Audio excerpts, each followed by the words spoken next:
আচ্ছা, এখন আমরা যেটা দেখব সেটা হচ্ছে 2A স্ল্যাব আমরা কীভাবে ডিজাইন করব সেটা দেখব।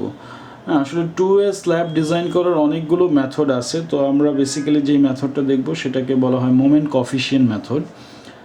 মোমেন্ট কফিশিয়েন্ট মেথডটা 2A স্ল্যাব ডিজাইনের সবচেয়ে পপুলার মেথড, এটা আমরা দেখব।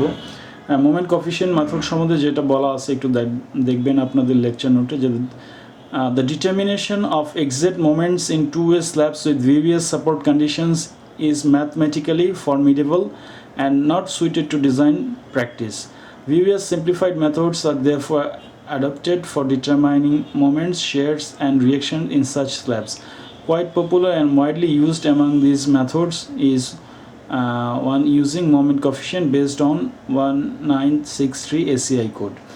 আচ্ছা, এটা মোমেন্ট কফিশিয়েন্ট মেথড সম্বন্ধে বলা হয়েছে যে 2A স্ল্যাব ডিজাইন করতে গেলে আসলে যেসব অ্যানালাইসিস করতে হয় প্রত্যেকটা আলাদা আলাদা অ্যানালাইসিস করে ডিজাইন করাটা খুব ডিফিকাল্ট। এজন্য যে একটা মোমেন্ট কফিশিয়েন্ট মেথড নামে যে একটা মেথডের কথা বলা হয়েছে, এই মেথডটা খুবই ইউজফুল। এখানে যেটা করা হয় যে প্রত্যেকটা আপনার লোডের জন্য, প্রত্যেকটা মোমেন্টের প্রত্যেকটা লোডের জন্য একটা করে কফিশিয়েন্ট আমরা একটা টেবিল থেকে পেতে পারি, এবং সেই কফিশিয়েন্ট ইউজ করে প্রত্যেকটা মোমেন্টের জন্য, প্রত্যেকটা লোডের জন্য আমরা মোমেন্ট ক্যালকুলেট করতে পারি। এখানে মোমেন্ট বলতে আমি বুঝাচ্ছি নেগেটিভ মোমেন্ট এবং পজিটিভ মোমেন্ট, আর লোড বলতে আমি বুঝাচ্ছি ডেড লোড এবং লাইভ লোড। তো প্রত্যেকটার জন্য কফিশিয়েন্ট আলাদা আলাদাভাবে হয়, এবং সেই কফিশিয়েন্ট দিয়ে আমরা মোমেন্ট ডিসাইড করতে পারি, এবং মোমেন্ট ডিসাইড করলে পরে মোমেন্ট দিয়ে আমরা সেই স্ল্যাব ডিজাইন করতে পারি। তো এখানে এর পরের স্লাইডে আপনারা দেখেন মোমেন্ট কফিশিয়েন্ট মেথড সম্বন্ধে একটা পয়েন্ট বলা আছে যে the method uses tables of moment coefficient for a variety of support conditions, অর্থাৎ বিভিন্ন রকম সাপোর্ট কন্ডিশনের জন্য কফিশিয়েন্ট ভ্যারি করে, এবং সেগুলো প্রত্যেকটা কফিশিয়েন্ট টেবিলে দেওয়া আছে। Those coefficient are based on elastic analysis, অর্থাৎ ইলাস্টিক অ্যানালাইসিসের উপর বেস করে এই কফিশিয়েন্টগুলো প্রস্তুত করা হয়েছে। Moment in the middle strip in the two directions আর, অর্থাৎ যে শর্ট ডিরেকশন এবং লং ডিরেকশন, এই যে দুই ডিরেকশন, সেই দুই ডিরেকশনের যে মিডল স্ট্রিপ যেখানে ডিফ্লেকশন সমান হবে সেখানের মোমেন্ট আমরা ক্যালকুলেট করতে পারি যে ইকুয়েশন দিয়ে। সেটা বলা আছে যে এম এ মানে হচ্ছে মোমেন্ট ইন শর্ট ডিরেকশন, সেটা ইকুয়েস টু হলো C A into W into L A square. আর লং ডিরেকশনের মোমেন্টকে আমরা বলতে পারি M B max equals to C B into W into L B square. এখানে সি এ এবং সিবি হচ্ছে টেবিলিউটেড মোমেন্ট কফিশিয়েন্ট, অর্থাৎ টেবিল থেকে আমরা যে কফিশিয়েন্টগুলো পাবো মোমেন্ট কফিশিয়েন্ট সেটা। আর ডাব্লিউ হচ্ছে uniformly distributed load per unit area. L A এবং এল বি হচ্ছে length of clear span in short direction and long direction respectively, অর্থাৎ এল এ হচ্ছে লেন্থ ইন শর্ট ডিরেকশন এবং এল বি হলো লেন্থ ইন লং ডিরেকশন। তার মধ্যে আমরা কফিশিয়েন্টগুলো C A এবং সিবি এগুলো টেবিল থেকে পাবো, আর লোডটা আমরা ক্যালকুলেট করে নিব। লোডটা আমরা যে আমাদের যে বিভিন্ন রকম লার্নিং কন্ডিশন দেয়া থাকবে, লাইভ লোড এবং ডেড লোড দুইটা একসাথে যোগ করে টোটাল লোড যেটা আসবে সেটা হবে আমাদের ডাব্লিউ। তো এইভাবে আমরা শর্ট ডিরেকশন এবং লং ডিরেকশনের যে ম্যাক্সিমাম মোমেন্ট হবে সেই মোমেন্টগুলো ক্যালকুলেট করতে পারবো। আশা করি যে আমরা একটা এক্সাম্পল দেখলে আপনাদের এই বিষয়গুলো আরও সহজেই বুঝতে পারবেন। তো আমরা এই ধরনের একটা স্ল্যাবের একটা এক্সাম্পল দেখব। এখানে আপনারা দেখেন একটা স্ল্যাবের এক্সাম্পল দেওয়া আছে। একটা 36 ফিট বাই 44 ফিট লেন্থে একটা স্ল্যাব দেওয়া আছে। স্ল্যাবটার দুইটা স্প্যান লেন্থ আছে। তো একটা স্ল্যাব যদি আমরা চিন্তা করি সেটা 18 ফিট বাই 22 ফিট হবে। এখানে চারটা স্ল্যাব আছে, চারটা আইডেন্টিক্যাল স্ল্যাব। প্রত্যেকটা স্ল্যাব আপনার দেখেন একদিকে, অর্থাৎ প্রথমে আমরা যদি এই স্ল্যাবটার কথা চিন্তা করি যেখানে আমাদের মাউসের কার্সরটা দেখতে পাচ্ছেন আপনারা, সেই স্ল্যাবটার কথা যদি চিন্তা করি, এই স্ল্যাবটা দুই দিকে কন্টিনিউয়াস আছে এবং দুই দিকে ডিসকন্টিনিউয়াস। এই দিকে কন্টিনিউয়াস আছে এবং এই দিকে কন্টিনিউয়াস আছে। অপর দুই সাইড অর্থাৎ এই পাশে এবং এই পাশে এই স্ল্যাবটা ডিসকন্টিনিউয়াস আছে। ঠিক একইভাবে আমরা যদি দ্বিতীয় এই স্ল্যাবটার কথা চিন্তা করি, অথবা তৃতীয় স্ল্যাবটার কথা চিন্তা করি, অথবা যে চতুর্থ যে স্ল্যাবটা আছে সেটার কথা যদি চিন্তা করি, প্রত্যেকটা স্ল্যাবেরই একই কন্ডিশন, অর্থাৎ দুই দিকে কন্টিনিউয়াস এবং দুই দিকে ডিসকন্টিনিউয়াস। এই কন্ডিশনটা আমাদের একটু খেয়াল রাখতে হবে। আমরা যখন কোএফিসিয়েন্ট চুজ করব তখন প্রত্যেকটা স্ল্যাব কয়দিকে কন্টিনিউয়াস এবং কয়দিকে ডিসকন্টিনিউয়াস সেটা আমাদের জানা থাকতে হবে, এবং সেটার উপর বেস করে প্রত্যেকটা স্ল্যাবকে আমরা এক একটা নাম্বার কেস নাম্বারে ফেলবো, এবং সেই কেস অনুযায়ী আমাদের কোএফিসিয়েন্টগুলো আসবে। তো এই জন্য আমি আপাতত শুধু এইটুকুই বললাম যে এখানে যে স্ল্যাবগুলো আছে সেগুলো কয়দিকে কন্টিনিউয়াস এবং কয়দিকে ডিসকন্টিনিউয়াস। পরবর্তীতে আমরা ডিটেল আরও দেখবো ইনশাল্লাহ। এরপরে দেখেন স্ল্যাবের লোডিং কন্ডিশন কি দেয়া আছে। স্ল্যাবে বলা আছে যে ডাব্লিউ লাইভ লোড বলা আছে 60 PSF অর্থাৎ 60 পাউন্ড পার স্কোয়ার ফিট। ওয়ালের লোড বলা আছে 30 PSF অর্থাৎ 30 pound per square feet. Floor finish বলা আছে 20 PSF। FC প্রাইম বলা আছে 3 KSI, FY বলা আছে 50 KSI, FS বলা আছে 20 KSI, N বলা আছে 9, R বলা আছে 2 to 3, J বলা আছে 0.874। এই স্ল্যাবটা আমাদের ডিজাইন করতে হবে। এই ধরনের লোডিং কন্ডিশন দেওয়া আছে, হ্যাঁ, তো এর মধ্যে আমাদের এই স্ল্যাবটা ডিজাইন করতে হবে। তো এই ধরনের লোডিং কন্ডিশনে একটা 2-way স্ল্যাব মোমেন্ট কোএফিসিয়েন্ট মেথডে ডিজাইন করা আমরা এখন দেখব। আমাদের প্রথমেই যেটা করতে হবে যে আমাদের স্ল্যাবের একটা থিকনেস বের করতে হবে, হ্যাঁ। তো স্ল্যাবের থিকনেস 2-way স্ল্যাবের প্রথমে thickness moment coefficient method thickness বের করার যে ফর্মুলা সেটা হলো যে আমাদের প্রথমে এটা টি মিনিমাম ধরে নিতে হবে। টি মিনিমাম কীভাবে ধরবো, যে এটা আসলে এসএ কোডে বলা আছে যে T minimum thickness of the slab হবে 3.5 ইঞ্চ, অথবা হবে কি T minimum equals to perimeter of the slab divided by 180, অর্থাৎ একটা স্ল্যাবের যে পরিসীমা আছে সেটা ডিভাইডেড বাই 180 করবো। তো এই যে দুইটা কন্ডিশন আছে টি মিনিমাম অথবা এই টি মিনিমাম, এই দুইটার মধ্যে যেটা বড় হবে সেটাই হবে আমাদের, হ্যাঁ, স্ল্যাবের আসল থিকনেস। তাহলে এখানে দেখতে পাচ্ছি পেরিমিটার অফ ওয়ান স্ল্যাব যদি আমরা করি তাহলে পেরিমিটার আসে কত 18 + 22 × 2 ইন্টু, যেহেতু এটা ফিটে আছে সেটাকে আমরা ইঞ্চিতে নেওয়ার জন্য 12 দিয়ে গুণ করলাম, ডিভাইডেড বাই 180 করলে এখানে আমাদের স্ল্যাবের থিকনেস আসতেছে 5.33 ইঞ্চ। তাহলে এখানে আমাদের দেখতে হবে যেহেতু আমরা যখন থিকনেস ডিসাইড করব আমাদের যেটা বড় থিকনেস আসবে সেটাই আমাদের নিতে হবে, কারণ বড় থিকনেস নিলে পরে আমাদের স্ল্যাব বেশি স্টেবল হবে। এজন্য হ্যাঁ আমাদের দেখতে হবে এই দুইটা থিকনেসের মধ্যে যেটা বড় আসবে সেটাই আমরা নিব। এখানে একটা সাইড নোট বলা আছে, দেখেন T minimum will be higher value between this two, অর্থাৎ এই দুইটার মধ্যে যেটা হায়ার ভ্যালু সেটাই হবে আমাদের টি মিনিমাম। তাহলে এখানে আমরা দেখতে পাচ্ছি যে 3.5-এর চেয়ে অবশ্যই 5.33 বড়, তাহলে এখানে আমাদের স্ল্যাবের থিকনেস হবে 5.33 ইঞ্চ, বা এটাকে আমরা একটা রাউন্ড ফিগারে নিয়ে যেতে পারি, ফর এক্সাম্পল 5.5 ইঞ্চ। হ্যাঁ, তাহলে আমরা ধরে নিলাম let's assume slab thickness equals to 5. পরের স্লাইডে আপনারা দেখতে পাচ্ছেন যে আমরা স্ল্যাবের থিকনেসটা ধরে নিয়েছি 5.5 ইঞ্চ। হ্যাঁ, তারপরে আমরা লোড ক্যালকুলেট করব। হ্যাঁ, লোড কীভাবে ক্যালকুলেট করব, দেখেন লাইভ লোড বলা আছে যে আমাদের ইনফরমেশন দেওয়া আছে লাইভ লোড সমান 60 PSF। হ্যাঁ, লাইভ লোডের মধ্যে একটাই আছে। ডেড লোড কী হবে, দেখেন ডেড লোডের মধ্যে আসবে, প্রথমে আসবে স্ল্যাবের থিকনেস আসবে, স্ল্যাবের থিকনেসের কারণে একটা লোড সেটা আসবে। তাহলে self weight of slab thickness, না, তাহলে স্ল্যাব থিকনেস আছে আমাদের 5.5 ইন্টু 150 ডিভাইডেড বাই 12। এই 150টা হচ্ছে কংক্রিটের ইউনিট ওয়েট, কংক্রিটের যে ইউনিট ওয়েট সেটা। তাহলে যে স্ল্যাব থিকনেস আছে সেটাকে যদি কংক্রিটের ইউনিট দিয়ে মাল্টিপ্লাই করি এবং 12 দিয়ে যদি ভাগ দিই, 12 দিয়ে এই কারণে ভাগ দিলাম যে আমরা সেটাকে কি বলে ফিট ইঞ্চ থেকে ফিটে নিতে চাচ্ছি, এই জন্য এটাকে ইঞ্চ থেকে ফিটে নেওয়ার জন্য 12 দিয়ে ভাগ দেওয়া হয়েছে। হ্যাঁ, তাহলে দেখেন এটা কত আসছে 68.75 PSF, অর্থাৎ এত পাউন্ড পার স্কোয়ার ফিট। হ্যাঁ, তারপর ডেড লোডের মধ্যে আর কি আসবে, ফ্লোর ফিনিশ আসবে। ফ্লোর ফিনিশ আমাদের বলা আছে 20 PSF, এবং ওয়ালের লোড বলা আছে 30 PSF।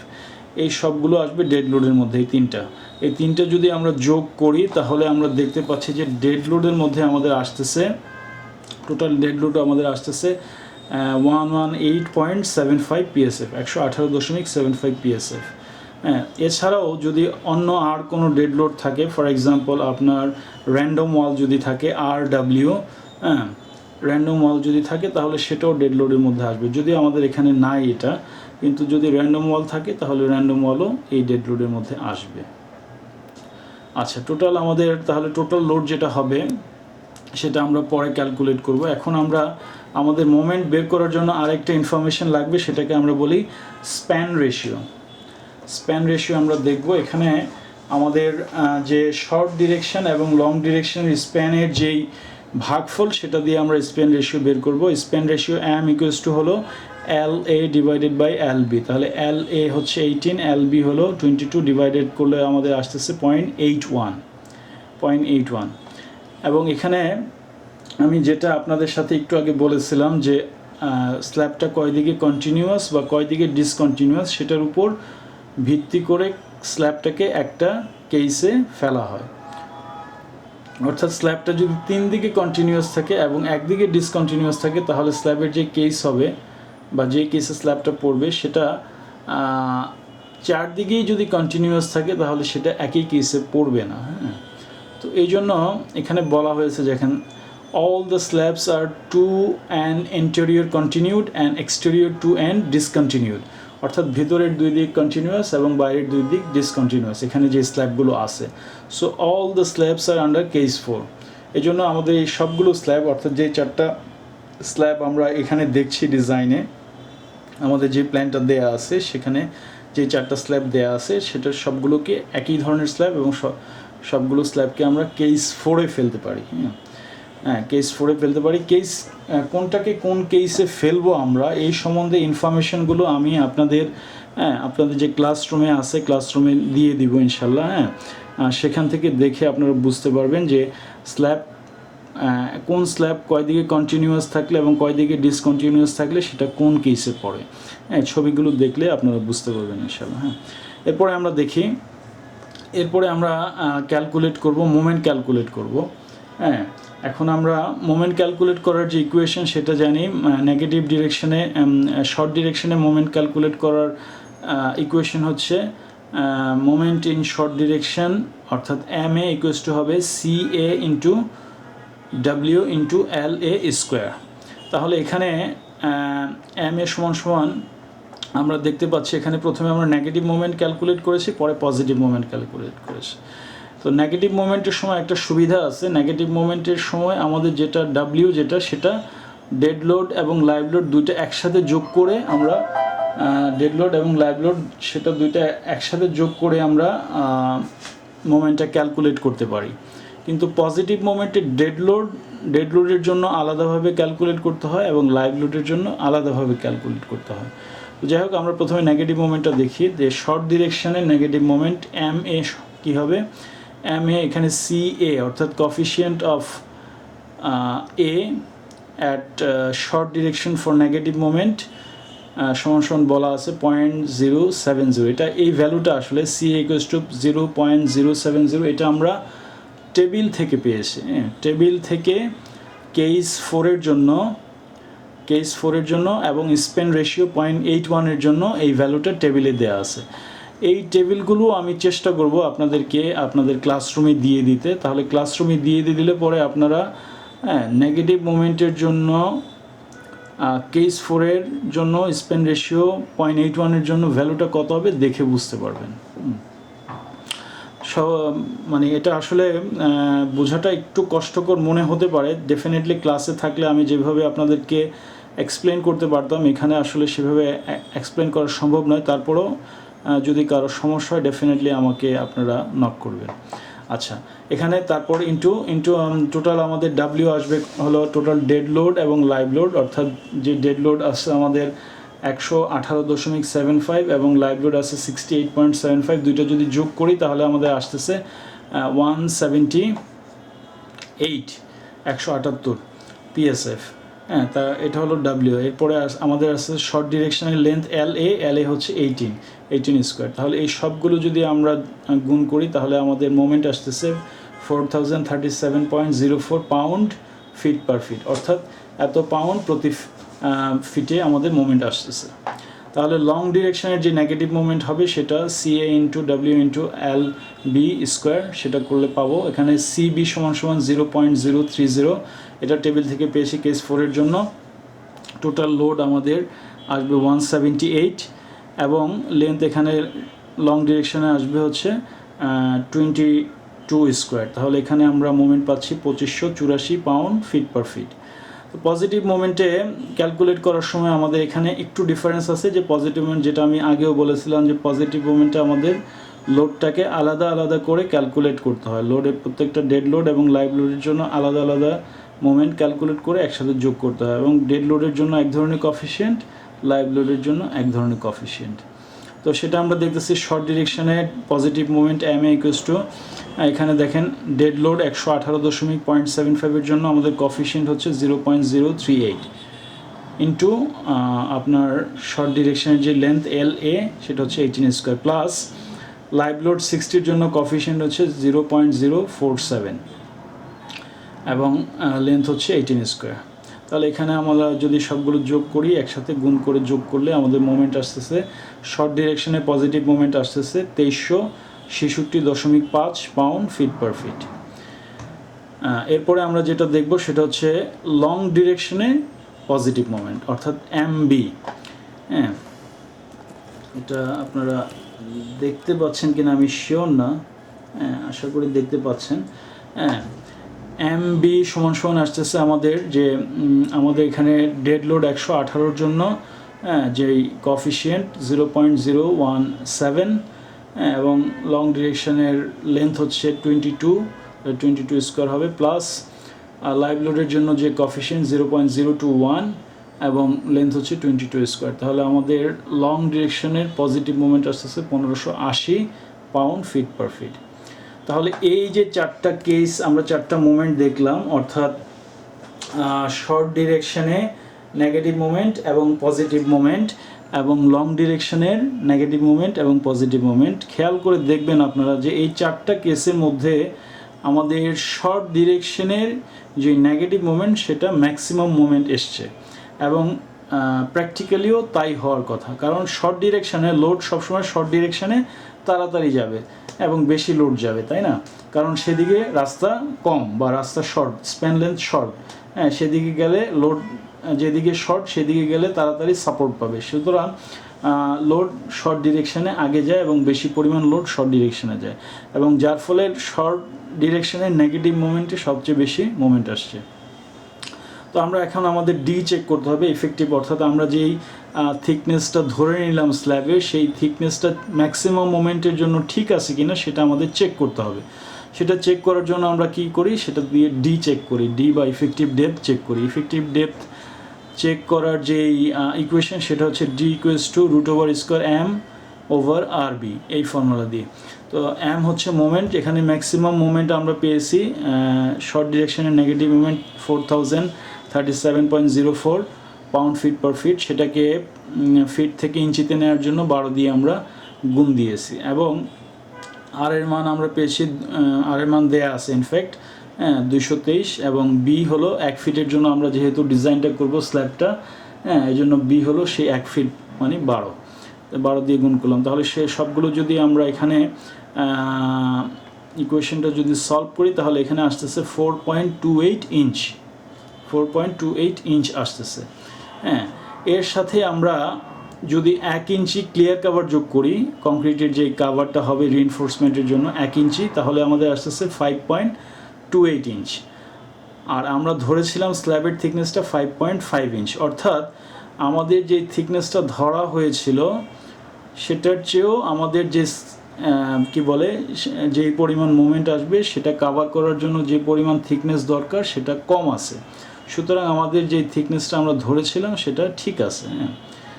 আমরা থিকনেস ধরেছিলাম 5.5 ইঞ্চ, এবং লোডের কারণে যে লোড আসছে সেই লোডের কারণে যে মোমেন্ট হয় এবং সেই মোমেন্টের ম্যাক্সিমাম যে মোমেন্ট হয় সেই মোমেন্টকে 5.28 ইঞ্চ থিকনেসের স্ল্যাব দিয়ে আমরা প্রোভাইড করতে পারবো বা রেজিস্ট করতে পারবো, কিন্তু আমরা তার চেয়েও বেশি থিকনেস দিয়েছি, সুতরাং আমাদের যে থিকনেস ধরা ছিল সেটা ঠিক আছে না, সেটাই আমরা এখানে বলতে চেয়েছি। এখানে একটা সাইড নোট বলা আছে, দেখেন যে check D only for maximum moment since if it is satisfactory for maximum moment will eventually satisfy all other moments, অর্থাৎ আমরা যদি ম্যাক্সিমাম মোমেন্টের জন্য স্ল্যাবটা স্যাটিসফাই করে তাহলে বাকি যে মোমেন্টগুলো আছে, অন্যান্য যে মোমেন্টগুলো আছে সেটার জন্য অটোমেটিক্যালি স্যাটিসফাই করবে।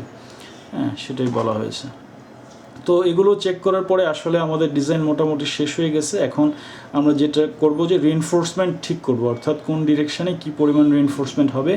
তো রিইনফোর্সমেন্ট ঠিক করার জন্য আমরা মোমেন্ট যেহেতু জানি, তাহলে সেই ডিরেকশন অনুযায়ী রিইনফোর্সমেন্ট ডিসাইড করতে পারবো। পরের স্লাইডে দেখেন আমরা রিইনফোর্সমেন্ট ক্যালকুলেট কীভাবে করেছি সেটা দেখানো হয়েছে। যে ফর ক্যালকুলেট রিইনফোর্সমেন্ট আমরা এই ইকুয়েশনটা ব্যবহার করেছি, AS ইকুয়ালস টু M/FS/JD, এই ইকুয়েশন ইউজ করেছি। তাহলে শর্ট ডিরেকশনের মোমেন্টের জন্য এরিয়া অফ স্টিল কত আসে, সেটা শর্ট ডিরেকশনের যে মোমেন্ট আছে 4037.04, M দিয়েছি, M এর ভ্যালু এটা, FS এর ভ্যালু দেওয়া আছে 20 KSI, সেটাকে KSI থেকে PSI তে যদি নিয়ে যাই তাহলে 20,000 হয়। J এর ভ্যালু দেওয়া আছে 0.874। আচ্ছা, ডি এর ভ্যালু এখানে দেখেন, ডি আমরা থিকনেস ধরেছি 5.5 ইঞ্চ। হ্যাঁ, তাহলে থিকনেস থেকে যদি ক্লিয়ার কাভার 1 ইঞ্চ বাদ দিই তাহলে সেটা আমাদের ডি হয়। তাহলে সেই কারণে 5.5 থেকে 1 বাদ দিলাম আমরা। হ্যাঁ, তাহলে এটা আমরা পেলাম ডি। তাহলে এভাবে, আর এখানে মোমেন্টটা ছিল আমাদের পাউন্ড ফিট পার ফিটে, সেটাকে ফিট থেকে যদি ইঞ্চিতে নিতে চাই তাহলে 12 দিয়ে গুণ দিতে হবে। সেই কারণে মোমেন্টের সাথে 4037.404 এর সাথে আমরা 12 দিয়ে মাল্টিপ্লাই করেছি। এটা করার যদি সলভ করি তাহলে আমাদের এখানে রিইনফোর্সমেন্ট আসতেছে নেগেটিভ ডিরেকশনের, শর্ট ডিরেকশনের নেগেটিভ রিইনফোর্সমেন্ট আসতেছে 0.62 ইঞ্চি স্কোয়ার পার ফিট। হ্যাঁ, তাহলে লং ডিরেকশনের নেগেটিভ মোমেন্টের জন্য কত রিইনফোর্সমেন্ট আসবে সেই মোমেন্ট দিয়ে যদি ক্যালকুলেট করি তাহলে বের হয়ে যায় 0.34 ইঞ্চি স্কোয়ার পার ফিট। তারপর আসবে হচ্ছে পজিটিভ মোমেন্টের জন্য রিইনফোর্সমেন্ট। তো পজিটিভ মোমেন্টের জন্য শর্ট ডিরেকশনের রিইনফোর্সমেন্ট অর্থাৎ এম এর কারণে যে রিইনফোর্সমেন্ট আসবে সেটা যদি এম এ যে ভ্যালুটা আছে, এম এ আছে 2366, হ্যাঁ, সেই ভ্যালু বসিয়ে যদি আমরা ক্যালকুলেট করি তাহলে আসে 0.36 ইঞ্চি স্কোয়ার পার ফিট। এবং লং ডিরেকশনের পজিটিভ মোমেন্টের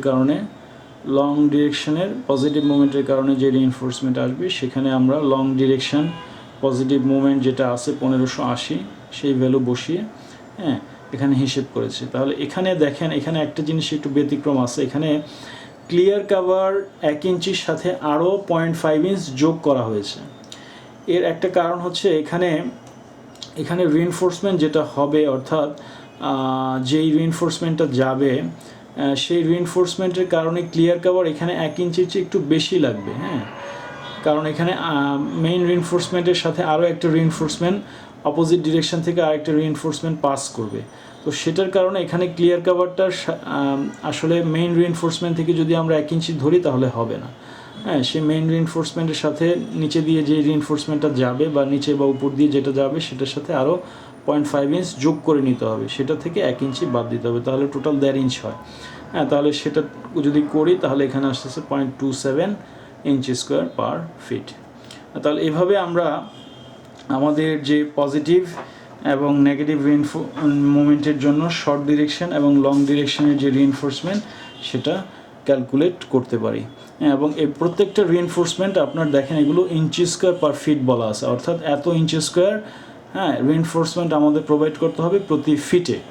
তাহলে আমরা খুব সহজেই যে আমরা 1 ফিটে যদি এতটুকু প্রোভাইড করতে হয় তাহলে আমরা স্ল্যাবে সাধারণত 3 নাম্বার বার এবং 4 নাম্বার বার দিয়ে থাকি। তাহলে 3 নাম্বার বার দিলে আমাদের 3 নাম্বার বারের এরিয়া হচ্ছে 0.11 আর 4 নাম্বার বারের এরিয়া হচ্ছে 0.2 ইঞ্চি স্কোয়ার। তাহলে এগুলো দিলে এগুলো কতটুকু পরপর 1 ফিটের মধ্যে কতটুকু পরপর দিতে হবে খুব সহজে আমরা ক্যালকুলেট করে ফেলতে পারি। হ্যাঁ, তো ডিটেলিংটা একটু দেখেন, ডিটেলিং পরের স্লাইডে ডিটেলিংটা দেয়া আছে যে আমাদের শর্ট ডিরেকশন, এটা হলো আমাদের শর্ট ডিরেকশন, এটা হলো আমাদের লং ডিরেকশন। শর্ট ডিরেকশন এবং লং ডিরেকশনের রিইনফোর্সমেন্টের যে ডিটেলিং এটা আপনাদের ইনফরমেশনে বা স্লাইডে বা লেকচার নোটে দেয়া আছে, সেগুলো আপনারা দেখবেন এবং দেখে ক্যালকুলেট করবেন। ক্যালকুলেট করে যেখানে বুঝতে পারবেন না সেখানে আমাকে কোশ্চেন করবেন। এইগুলো ডেফিনেটলি একটু ক্লাসে বলতে পারলে ভালো হতো। এখানে আমাদের তারপর আমি একটা জিনিস একটু বলে রাখি আপনাদের, যে এখানে আমাদের এই যে সাপোর্ট যেখানে আছে, অর্থাৎ যেখানে আমাদের কলামগুলো হবে, এখানে এখানে এখানে এখানে এখানে এই জায়গাটায় অর্থাৎ আমাদের টোটাল 9টা কলাম যদি আমরা চিন্তা করি, এই 9টা কলামের যেই রিজিয়নটা আছে, হ্যাঁ, এটাকে আমরা বলবো সাপোর্ট জোন, যেটা সাপোর্ট জোন বা মিডল স্প্যান। হ্যাঁ, মিডল স্প্যান এবং এন্ড স্প্যানে আপনার বসবে হচ্ছে দুই ডিরেকশানে, both short direction and both long direction.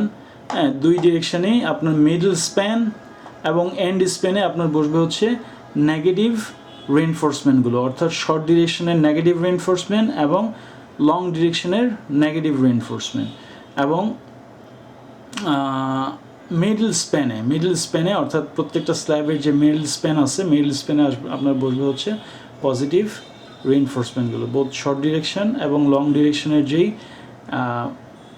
আপনার পজিটিভ রেইনফোর্সমেন্টগুলো আসছে সেগুলো আমাদের মিডল স্প্যানে বসবে। হ্যাঁ, তো ওইভাবে হিসেব করলে এগুলো আমাদের মিলে যাবে ইনশাল্লাহ। হ্যাঁ, তো এগুলো আপনারা দেখবেন, এগুলো দেখে যদি কারো কোথাও প্রবলেম থাকে আমাকে জানাবেন, ইনশাল্লাহ আমি আপনাদের এক্সপ্লেন করতে চেষ্টা করব। এইভাবে আমরা চেষ্টা করব যে ক্লাসগুলোকে ভিডিও করে আপলোড করতে, এবং আপনাদের যার যে সমস্যা আছে সেগুলো আমার সাথে ডিসকাস করবেন। যেটা আমি দেখেছি যে আরসিসি 1-এ আপনারা ক্লাসগুলো আসলে স্যার ওইভাবে নিতে পারেনি আপনাদের, এবং আপনাদের অনেকেরই সমস্যা হয়েছে। আমাকে অনেকেই ফোন করেছে যে স্যার আমরা ক্লাসগুলো তো করতে পারছি না, স্যার শুধু আমাদের লেকচার নোট দিচ্ছে, কিন্তু এইভাবে তো আসলে স্যার ক্লাসগুলো আমাদের সমস্যা হচ্ছে। তো ওই জন্য আমি ভাবলাম যে আসলে ক্লাসগুলো যদি একটু ভিডিও করে, আসলে একেবারে তো বোঝানো সম্ভব না, তারপরে যতটুকু এক্সপ্লেন করা যায় আর কি। হ্যাঁ, বাকিটা হয়তো আপনাদের সাথে আলাপ আলোচনার মাধ্যমে আমরা চেষ্টা করব সলভ করতে ইনশাল্লাহ।